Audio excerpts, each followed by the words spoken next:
Well, I'm a career educator. I've had a 37-year career teaching high school mathematics.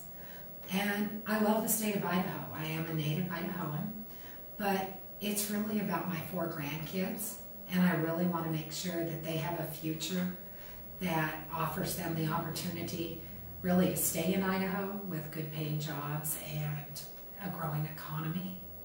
I think I've always been a voice for education, but I really need to continue that voice. Just because I'm no longer in a classroom working within education, there's a whole lot of other issues out there, and I feel I can be that voice for Idaho families.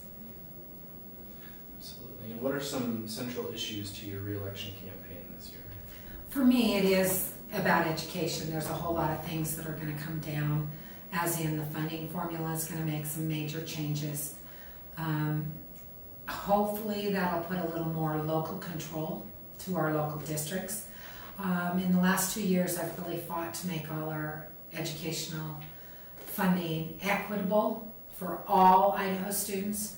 We have to make sure that our rural students have the same opportunities that our urban kids do. And that means advanced opportunities for advanced classes, going to college early.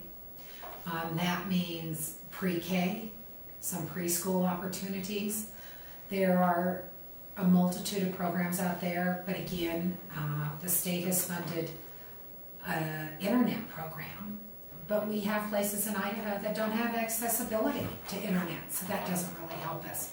So we really have to make our educational opportunities equitable for all students, whether that be apprenticeships or advanced opportunities. I also worry about our economy. As you know, I live in Gooding, but we farm and ranch in Camas County. So our agricultural economy is real important, especially that water issue.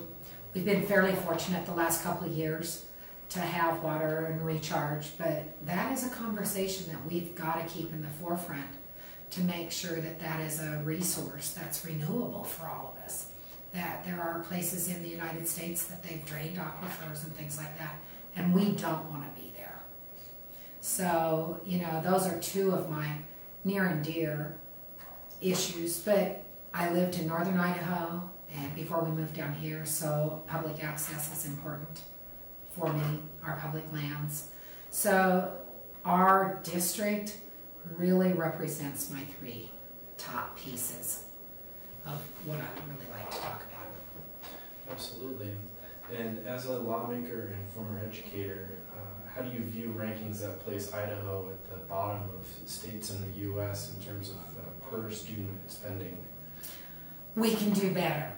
Idaho schools are doing I won't say a real top-notch job, but we're doing okay. Let's look at the cup half full. We still have National Merit Scholars that come out of our Idaho schools. We have kids that get to military academies. We do an okay job. Our ACT scores are ranked 34th. I'd love to see them at least up in the top half, but we're not at the bottom. We've made some gains in teacher salaries. You saw protests this spring, low salaries. Idaho has made good gains in the last 5 years with the career ladder and the recommendations. Problem is we don't have a plan after year 5. What's going to happen? We saw those salaries go way down when we didn't have a plan. What's going to happen? Teacher salaries are 44th in the nation now. Per capita student spending is 49th. We can do better. That's our cup half empty. If we could possibly give more local control instead of all those line items, for especially our smaller districts, we've got to allow our smaller districts to collaborate together. I was sad to see the Idaho Rural Network proposed by the State Department of Ed not being reintroduced, because I think collaboration is what our smaller rural schools have to do. And we have to kind of not worry about the minutia of how much time is in a seat. It's about kids and what's good for them. Absolutely. And how do you perceive the tax burden among taxpayers in Idaho? Are they paying too much, too little? Are there changes that you would support in terms of increasing or decreasing the tax rates? Well, you just saw us give a tax break that came through the legislature. Unfortunately, I feel we have priorities in our state that we can't give necessarily the tax break that we did. Education is, of course, in the very front of mind. I don't think we're adequately funding it.